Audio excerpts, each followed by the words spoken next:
Yeah, so it's the end of the autumn internationals, the so-called autumn internationals, the end of the November rugby season. So we thought we'd do a quick little wrap up and just chat about where teams are. First of all, going to probably handle the Southern Hemisphere teams first, and then we'll talk about some of the Northern Hemisphere teams going into a Lions year and the Six Nations, which is going people are going to vie for Lions places, just where they are as well. And with me, as always, is Gavin Rich. Welcome, Gavin. I'm not sure if you've got a tortoise yet, but hopefully you have. Welcome. How's it, Brent? I've got one on my phone. There's one in my emojis there. I was going to send it to you the other day. Sorry, I feel I'm actually a bit under the weather at the moment. Just a bit of flu. It's in my throat. Why is it coming at this time of the year? Been weird Cape Town weather. Maybe that's why. But anyway, just letting you know that if I'm not as chipper as I should be, that's why. In Okay. fact, I might die during this during this interview. If I do, you've got you can I suppose you can get some you can get you can go viral. But anyway, carry on. Well, let's start, Gav. Let's start just, I mean, the obvious one is the Springboks. Great year for them. They finished off the tour unbeaten, 84% win record, expanded their base and their depth to ludicrous levels. 51, 52 players used this season, so much depth. And Rossi did say next year he's probably going to move to about a 33, 35 man squad. So some guys are going to probably fall away. We'll probably see some of the older guys also fall away. Then Villiers Leroux probably after he gets to his 100th. But all in all, an amazing year for the Springboks. Not much to complain about at all. Well, Rusty covered the bases this year by giving those other guys a chance, by bringing in guys with giving them opportunities. I don't think that they might have actually gone the whole season unbeaten if it wasn't for that policy. Because that team that lost in Argentina, you'll recall, was a switched up team. I mean, it wasn't a full strength team. If I remember correctly, so Salman Marat led the side that night, and going back to that second test against Ireland.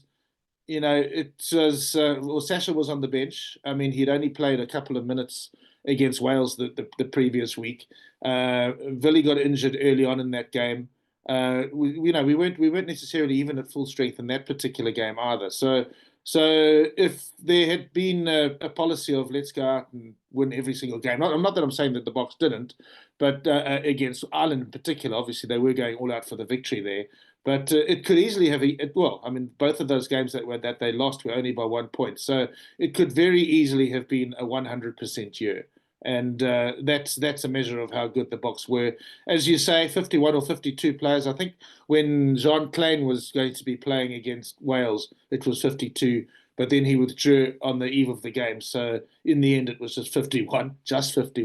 And if you actually compare that with England, who went with virtually an unchanged team throughout the autumn series, and even played that unchanged team against Japan, who they should, I'm not wanting to disparage Japan, but they're not in good shape at the moment. They're not the same Japan as they were in 2019 at that World Cup. They're also in a transition period.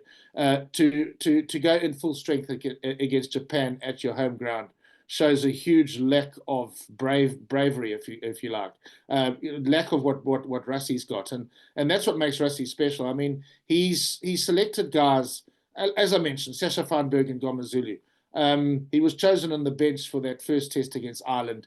He'd hardly played for the Box at that time. People will say, well, he was only on the bench. But what happens if the selected fly half, which was obviously Andre Pollard that day, what if Andre Pollard had been injured in the first minute?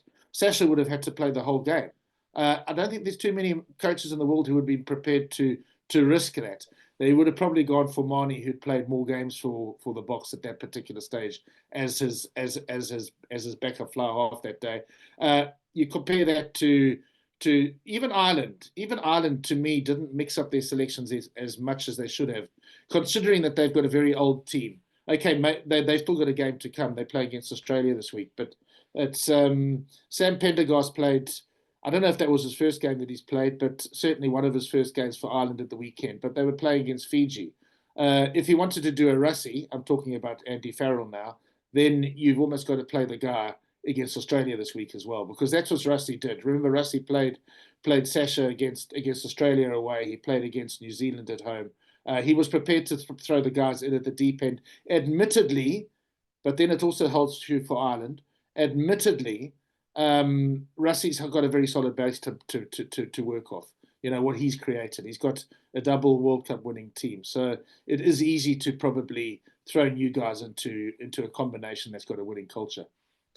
I think to add to that, just the fact that when you talk about the double World Cup winning team, often we've seen there's only one other team that's done a double World Cup win, so you should actually just compare to them. But often we've seen sides win, and especially Springbok sides win World Cups, and then the year after the World Cup, a lot of those guys forms to the dips, or we lose a lot of players, or there's almost too much of the changing of the guard at times. The one thing that's also helped Rusty this year, in my opinion, is the fact that the World Cup winners mostly were still in exceptional form. Think of Eben, Peter Steff, Ox, even Andre when he comes on in the second half. A lot of those guys, Jesse he's probably a better player now than he was at the World Cup, and that's saying a lot because he was brilliant at the World Cup. Damon de Lende, to me, had an amazing season. So I mean that's obviously helped them. That core of players is really, they haven't lost their form. They've stepped up, and I mean we're talking about guys who've been around for 6 years now in the box squad, and that's allowed Russie that luxury of playing those younger players around them. I make a note when we talk about 50, 51 players. I remember all these sort of how different things were then. Articles around Rudolf Strauli's tenure, where people said Rudolf Strauli used 51 players in the season, but that was born out of panic. The one thing the URC has done, it's given a lot of our players Northern Hemisphere experience. It's bolstered that depth, and a lot of those guys have been waiting for more than a season to get into that squad. So yeah, even Cameron Honeycomb we got in this last week. Yeah, pretty. Those guys are chomping at the bit to do well, and that competition's served the box extremely well this year. Yeah, well, look, I mean, talking about the number of players you use in a season, I may be showing my age now, but I think people from that era will always remember that the talk after the 1974 Lion series was always how many Springboks that were used in that particular series. It was 4 games, and it was either 33 or 34 players. I can't remember. It was one of those 2 numbers, and that was a massive amount. But obviously, that was just complete chaos. Just going back a bit to you're talking about the players retaining form and everything. I think it helps, and you also mentioned the previous double World Cup winners were actually the All Blacks, which were the All Blacks, and I don't think it's any coincidence that both teams that have backed up so far in the history of the World Cup didn't really have a change of coach. Yes, Graham Henry did retire at the end of the 2011 World Cup, and Steve Hansen took over, but Steve Hansen had been his assistant. So there's been continuity. There's been continuity in the coaching groups of the respective double World Cup winners with the All Blacks and with the Springboks, and I think that makes a big difference. Yes, Russie did experiment. Well, I don't know if the experiment's the word. He did try to bring in a new dynamic. He did try. And to coin a phrase I was using in an article I wrote on supersport.com today, he is trying to stay ahead of the evolution curve by innovating. And he brought in Tony Brown and he brought in Jerry Flannery. There has been change in the coaching group, and I think that's important. But you know, the South African coaching group has really remained the same since 2018, which does leave a big question mark of what's going to happen when eventually Russie goes. But let's just wait for that to happen and enjoy the moment. Yeah, those are discussions I've thought about quite a bit, and we could probably talk about for hours there because, yeah, there's a lot of those assistant coaches where you ask the question mark, are they assistant coaches or are they head coaches? Yeah, and that's across the board, I suppose.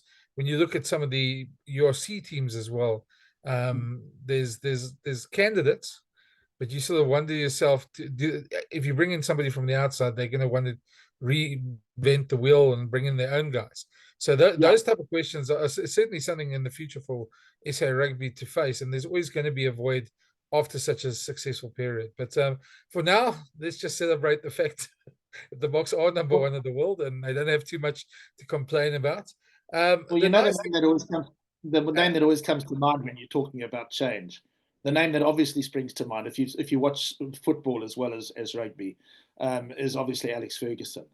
You know what happened to Manchester United after he left, but I think I think what Russie's creating though, because I mean, English football is different because they buy players in and they're not necessarily always creating their depth Yeah, from grassroots and like our national team is. I think that what Russie's doing, and also let's not forget that there's good coaches in the system at franchise level too. Jake and John Dobson and John Plumtree and Cash and the people working and Johan Ackerman is coming back into the system in some role. I can't remember exactly what it is, but he's another guy that can be considered going forward. So there are head coach, and let's not forget Johan van Graan and Franco Smith.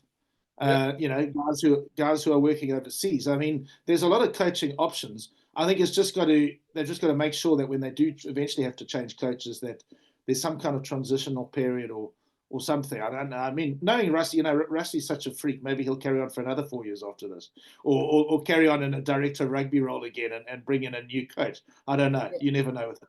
Yeah, well, I mean, nothing's going to stop him. Look, he's not going to win awards. We saw that this week. No matter what he Yeah, does, they're not going to give him Coach of the Year award. And I mean, I don't think I he'll do know it. half I of don't think social he media is going on about South Africans being upset about these things, but it's it's just rather I don't care ridiculous. about. Yeah, I but don't care about. I don't care about the awards. The awards are always subjective. I mean, any judge in something like that is subjective. So you've got to expect that there will be subjective yeah, outcomes. to, Yeah, to to me, what summed it up, there was somebody who posted a tweet this week about the only award that matters, and there was a photo of Rassie kissing the Webb Ellis Trophy, and I yeah, think most yeah, South Africans probably feel that way anyway. So they can exactly. give awards to whoever. It's just just it makes me laugh because I knew it was going to happen somewhere along the line.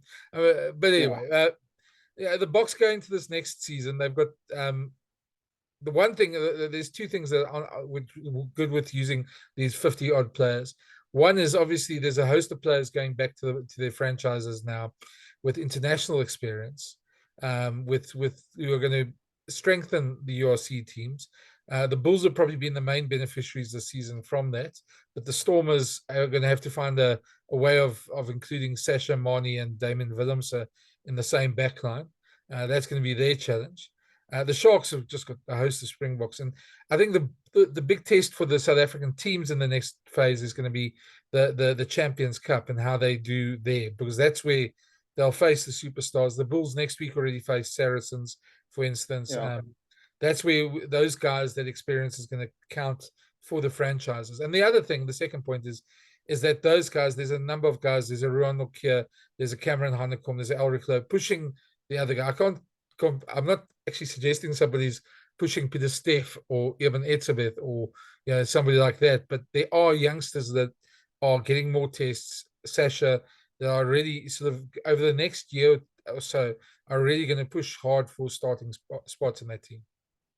Well, you mentioned the Stormers. The Stormers are a bit unfortunate situation at the moment where, Dobbo doesn't have that decision ready to make this week because Damien Willems is injured. And if you're But choosing sometime Marnie he will.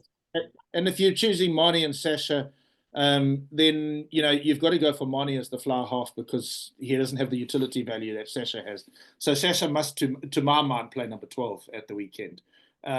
But the Stormers have had, of all the franchises, they've had the most Boks injured. I mean, Salman Marat's not available at the moment. Well, Dion Ferry didn't play this year, but he's injured at the moment.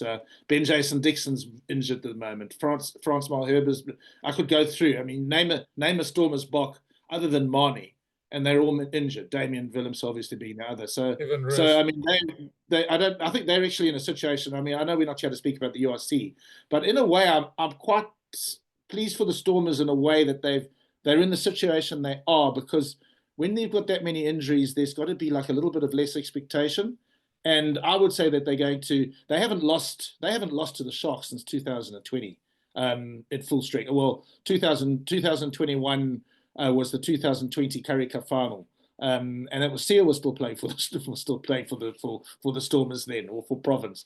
That was the last time that they've lost to the Sharks. But they go to Durban this weekend as huge underdogs just because of the injury situation and because of the growth of the Sharks in recent times. So, and I think that in a way could make the Stormers more dangerous and take some of the pressure off, and they get that desperate attitude that they had that won them the competition in 2022, where they were trying to prove to everyone that they could sort of punch above their weight.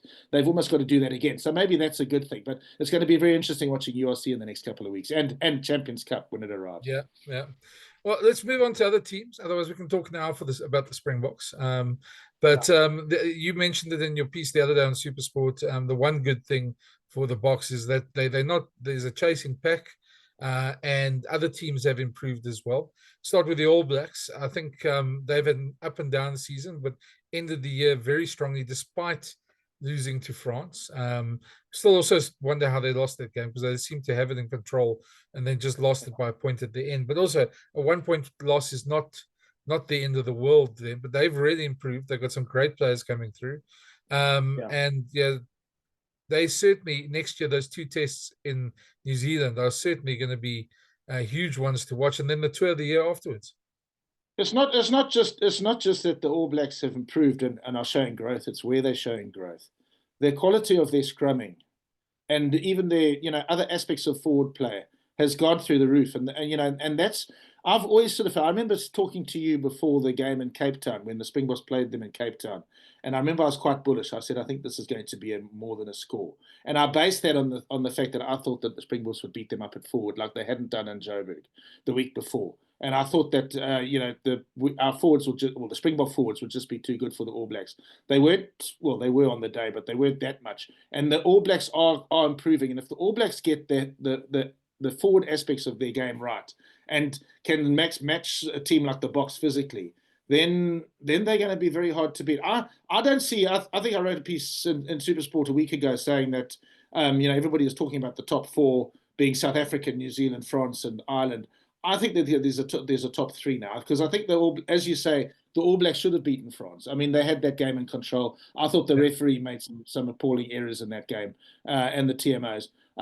And I think that the All Blacks should have returned from their tour, having beaten Ireland and France and England during that tour, which would have been quite an achievement. I think New Zealand's in a very good space at the moment, and I do think that you can't write off France because they've got so much raw talent in that country. Their youth teams have done so well over an extended period of time, and Fabien Gaultier is a good coach too. So I think we're now bringing France into this conversation, but I think New Zealand and France are definitely the big challenges for the Boks going forward. I don't know if the rest of them are. Yeah, that brings me to two things I was thinking about as you said that. One, it just underlines what a travesty it's going to be next year if France turn New Zealand with a second string squad, like they said. Yeah. With no Toulouse, no players involved in their top 14 final. So that'll be a travesty, because that would be an epic series if both sides are at full strength.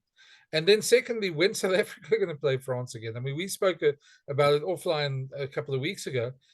Just when last France have toured South Africa, and I think now it would be an epic series in South Africa.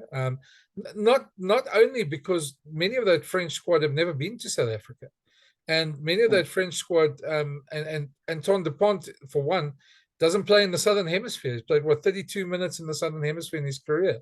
So I mean, from that point of view, that would be a great challenge for them. And I think for fans, I mean, we'd love to have France down here. They certainly look, and these last couple of weeks when you watched some of their tests where they brought in some of the fringe players, they've really got a lot of talent in that squad as well. They're the one nation that has the kind of depth that South Africa has. That's what made South Africa the envy of the other nations.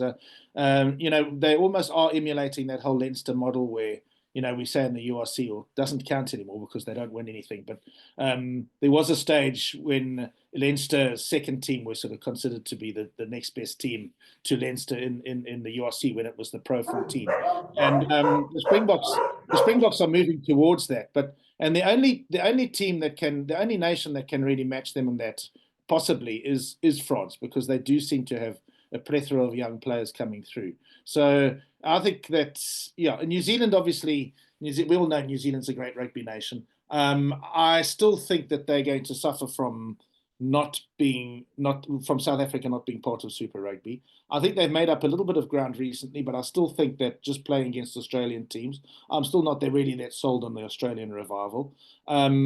So they're going to they're going to suffer from South Africa's exclusion from that. Whereas South Africa being part of the Northern Hemisphere, where there's so many players from different cultures and hemispheres playing, it's a great place to be at the moment. And particularly once we get into the Champions Cup in 2 weeks' time, we'll see once again that lift in performance and some of those top players coming down here. Hopefully, I mean, they don't always send their top teams here. I'm hoping to go to Gqeberha to see the Stormers play against Toulon. That could be quite a game if Toulon are at full strength. But yeah, it's to me, it's France, New Zealand, and South Africa. Yeah, I agree. I mean, look, I mean, we all want to see France down here. We want to see teams. There was such a big thing made about the Bulls sending a second string team, but I mean, that happens all the time in the Champions League with other teams as well. So yeah, so just shake my head at that. But just on the other teams, and now I'm going to handle them. I think we should handle them together because you mentioned both of them earlier in this chat, Ireland and England. And I know it's probably not fair to put them in the same sort of category, but I put them in the same category in terms of both of them haven't used their fringe players as well as they should have, haven't given enough players over this whole test year a chance to play. And in England's case, well, the jury's still out whether they really are good and are good enough to challenge. They're a good World Cup team. Let's be honest, they're a good World Cup team in terms of performing at World Cups. But in between, when they look at the Six Nations, they'd probably be ranked behind Scotland now, and just above Wales and Italy, where they are. Ireland, for me, I sort of start wondering because everybody's concentrating where the Boks are going to move forward and develop a bunch of young players, and the All Blacks are doing the same. All the Northern Hemisphere teams, or all the Lions teams, put it that way, are going to concentrate on the Lions tour next year. So that's going to take the development out of it. I know they'll have a tour to probably to America or Argentina or something like that for their B squad. But in terms of proper test match action, Ireland missed a chance because next year everyone's going to be concentrating on the Lions. Okay, yeah, and you make a very good point there. I think the big difference between Ireland and England, if you look at the two teams and you look at the ages, is that, well, there's a couple of big differences, but one of them, the first one that I'll discuss, is the ages. Ireland are in danger of becoming a very old team, just like we are. But we actually are. We've embarked on a selection policy that will make sure that there is a refreshing process. So the Ireland haven't done that so far. Andy Farrell hasn't done that, and I can't remember who's actually taking over the Ireland coaching job when Farrell leaves, because he's not in charge of the Six Nations. Okay, so there's a big job to be done during the Six Nations, this coming Six Nations for Ireland. They do have that. Let's not forget that they've got a Six Nations still to come before they get to the British-Irish line. So that's one thing in Ireland's favour compared to, well, not in Ireland's favour. England, by contrast, are actually a very young team. I mean, they've got some old stages there, but they've got a lot of very young players coming through. And actually, that's also what's on the All Black side as well, by the way. The average age of that starting team in their game against France last week was 24, which is very young compared to, say, the South African average starting age. So that's one thing that England have in favour. There's a lot of growth potential, but I think that the other difference which favours Ireland and is against England is the structures of their rugby. I think that Ireland having 4 provinces, and all the players condensed into 4 teams, and playing real sort of like some really top rugby because of that. I think that they have an advantage over England with I can't remember how many are. There's 10 that are in the Premiership at the moment. There's 9, and then there's, I think, Newcastle always come last. So it's I'm not sure that English Premiership rugby at the moment is up to the level of rugby in the URC. I know some people consider that controversial, but I don't. I think that the thing going for the URC is that the different nations have their teams condensed. There are only 4 South African teams, 4 of the best. The four combinations of the best home-based talent that South Africa has. The best, because Ireland their players don't play overseas. So the best Ireland have condensed into 4 teams, and really 3 top teams, and then Connacht, and then the 2 Scottish teams are basically amalgamated into one. Into 2 teams. Scotland is made up of 2 teams, and then Italy are 2 teams as well. So okay, Wales, yeah, let's not go into Wales, but Wales obviously we're going to go into Wales soon. Wales should probably move to 2 or 3 teams as well. But anyway, so like, I'm sorry, I'm being a bit long-winded on what makes England and Ireland different. But England have promise because they've got a young squad. Ireland, I just think, have the structure that is more geared towards sustained success that England have. And Andy Farrell is just, to me, a better and a more adventurous coach than Steve Borthwick will ever be. I think that England missed out on a lot in this autumn series by keeping their team just about the same. I mean, look at how much growth there's been in the Springboks, how much depth there is there compared to England. And that's down to the policy of the coaches as much as anything else. Yeah.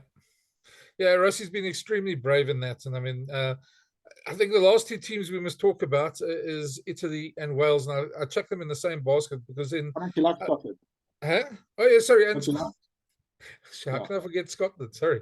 But okay, let's go with Scotland first. Scotland, I mean, they were very good against Australia, but they've sort of been helped by the way they've structured their season. It's been very clever. If you think about it, they've played more tier 2 teams this season than anybody else. And they sort of play South Africa, and then they play Portugal, and then they play Australia. It's almost as that's worked for them by sort of mixing it up and playing a lower squad, a lower team rather than that. Their big test is going to come in this in the Six Nations again, because can Gregor Townsend take them the next step? And I'm not sure they can. Beating Australia, it was a wonderful win for them, but and he had to beat one of the big 3 or the Southern Hemisphere 3 because he hadn't done that yet. But still, we're not going to probably play them next year. The All Blacks will definitely play them next year at the end of the year tour. I'm not sure they, at this stage, capable of beating the All Blacks. Well, when I think of Scotland, I think of a nation that's very passionate about their rugby, and they've got just enough depth to put up an occasional good front in a Six Nations. And I remember there was that year they beat England to win it. I can't remember when it was, several years ago. They've got enough guys to do that, but they don't have enough depth to consistently really challenge for a World Cup title. In fact, they won't. To me, they're not World Cup title challengers. They might be if they have a really good Six Nations. They might be capable of winning the Six Nations, not necessarily a Grand Slam. Remember, Grand Slam is actually a different thing. I mean, you've got to win all 5 games. But they could conceivably win a Six Nations. But, I love Scotland, not just because my wife's a Scot, but also because, and there's a lot of infusion of South African intelligence into the Scottish game now, with Frank at Glasgow and Sean Everett at Edinburgh. So it's hard not to have a soft spot for them. And there's a lot of players, South African players, playing in Scotland too, so they're drawing quite a lot of us. So I think Scotland are in a good place, given that the expectations shouldn't be that high. England, because of their player numbers, should be expecting to do better than they do, whereas Scotland shouldn't. Do you think they can beat France? Scotland? Yeah. Yeah, are they playing them there, or are they playing them in Murrayfield? Definitely, they can beat the fixtures, but either way, they can beat France, because there was it last season or the season before that there was that try scored right at the end of the game by Scotland that was disallowed, that was actually a try, and Scotland would have won that game. So they've been very competitive against France on a couple of occasions in recent years, and they have the wood over England. So maybe what you should be asking is, can they beat Ireland? I'm not sure when last they beat Ireland, but Ireland is probably their bogey team rather than France. Last 2 teams, Italy and Wales. Wales are all sorts of crisis. Australia. What about Australia? Huh? Australia. What about Australia? Have we discussed Australia? I thought we sort of handled them while we were talking. So No. I mean, Australia to me is just. Just because, let's go back to this game this last week. I mean, I said the jury's still out, and that I'm not going to be convinced until they've won more games. And Scotland showed them up. They looked again like a good little team, if you know what I mean. Yeah. in that game, like Scotland are. Actually, them and Scotland sort of on the same sort of place in a sense. I would consider them sort of like both like entertaining teams to watch, and when you come up against them in a World Cup, you'd be nervous. Um, but you would be favourites. I mean, if you're South Africa and you're New Zealand or you France, but it's yeah, no, I just think that Australia have a huge one this coming weekend because they need to win that game to actually sort of bring that sort of competitiveness to the Lion series that everybody over there is hoping for. Well, I think that's probably what everybody has been, and probably in my case as well. When I said I think what makes everybody happy when Australia wins at the moment is that we might have a competitive Lion series next season. But more and more, I'm not sure we're going to get there. They're gonna still have to go through quite a bit another Super Rugby where they're going to get dominated by New Zealand teams. I'm not sure they're going to be that competitive. I don't know. I was very disappointed in the way they played. I was really looking forward to the game this weekend, and Scotland just blew them away for me. That scoreline could have been a lot bigger. Well, Scotland showed what we show in playing against the Wallabies. If you have good defensive system against the Wallabies and you don't allow them to play, you don't allow the game to get loose, you don't allow their big runners space, then they're not the same team. And that's what Scotland did. You know what I think, Brendan? I think that Eddie Jones was onto something. Everybody pilloried Eddie Jones last year when he changed up his squad. Remember when they went to Australia and he chucked out a whole lot of like stalwarts and everything. And he was basically saying then, like what Russie's saying now, we need to build for the future. He was almost saying we don't have the cattle at the moment to actually compete. And he got slammed because they obviously didn't make the World Cup playoffs for the first time and all that. But I think that if you look at what Joe Schmidt has done, Joe Schmidt's given 18 different players debuts this season, which to me is almost an acknowledgement that Eddie was onto something that they couldn't carry on with what they had. And that is actually the reality of Australia is that they might be, I can't remember what kind of rebuild there might have been when Bob Dwyer was the coach in the build up to 1991. I know they'd lost a Lion series somewhere on the way or anyway, it's too far ago to remember accurately, but certainly you'd look at Australia and you'd sort of say, well, what they should be aiming at is not so much next year's Lions series because that's a little bit unrealistic, but maybe just at a push, they should be looking at 2027 and looking to be competitive then. Yeah. The other team I forgot, of course, is Argentina. So we won't spend too much time on them, but for me, they had a good rugby championship, impressed in the rugby championship, won in New Zealand, but beat Australia by that record score as well, and beat us. But on their tour to Europe, they were good, but the same old Argentina problems came through. As you pointed out last time we spoke, they play one good game, one bad game. They were a lot more competitive, but unlucky against Ireland.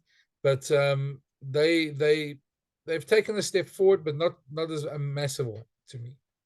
You know what's probably hurt Argentina is the dissolution of Super Rugby and the Jaguars, where they used to play together a lot. Because now their players are sort of spread out all over the world again. So they don't spend a heck of a lot of time together, the Argentinians. I can't imagine they spend, Russie has alignment camps and the players all know each other because there's 4 teams and they play against each other and play with each other.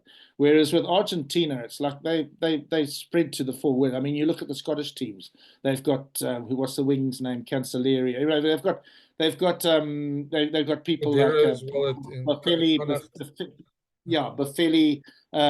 playing for is it Edinburgh?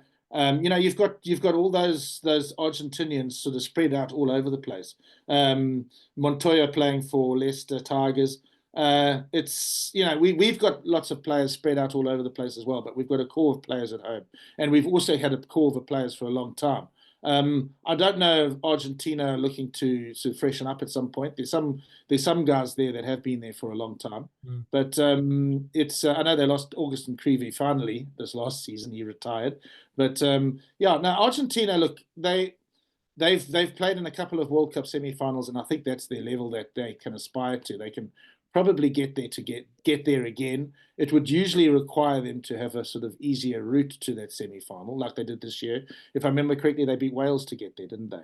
Yeah. So I mean that is. I mean, the Wales were a better team then than they are now. but that was that was an example of what I'm talking about. So and Argentina made the World Cup semi-finals in 2007 as well. So and 2015, I remember watching the bronze playoff. They played the Boks at the London Stadium.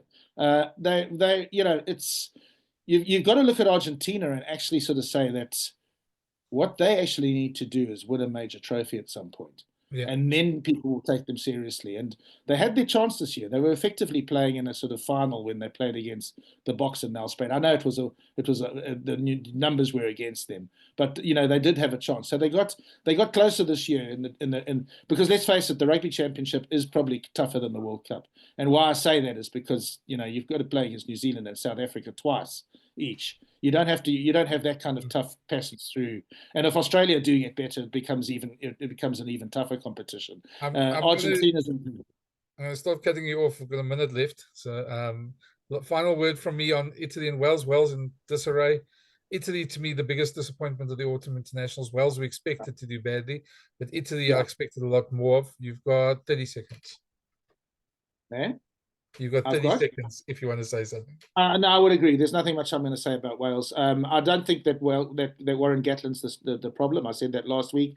I think their structure is the problem. They should actually have 2 or 3 teams in the URC, not 4, or maybe go back to their clubs. But Wales have massive problems. Italy, well, let's watch how Benetton do in the coming URC, because a lot of their growth revolves around that. But disappointing in the international season. Their biggest disappointment was the loss against Argentina. That's it. We're going to chat again at some point, but thanks for watching, and let us know what you think in the comments. We read them as well. All of them, especially those about Gavin's tortoise. So we'll chat again soon. Cheers. Cheers.